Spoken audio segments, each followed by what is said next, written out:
என்னடா இடிக்கிற கைடு? பண்ண அப்புறம் அதுக்கப்புறம் உப்பு சேர்க்கணும்.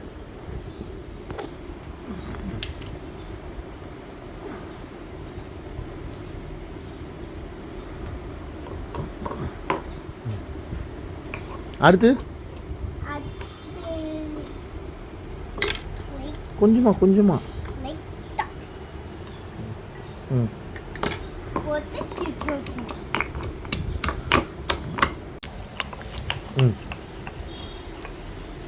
இப்போ என்ன பண்ண போறீங்க?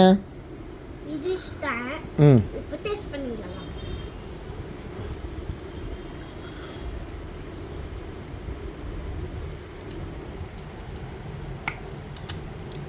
செம டேஸ்ட்டுங்க.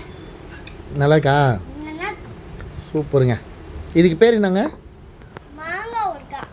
அதுவும் மேதினி மாங்காய் ஊறுகாவா? சரிங்க. உங்களுக்கு வேணும்னா டிஸ்கிரிப்ஷனில் லிங்க் கொடுத்துருக்கா, செக் பண்ணி பாருங்கள். ஓகேங்க, தேங்க்ஸுங்க. பாய்ங்க. பாய். இங்கே பார்த்து சொல்லுங்கள் பாய்.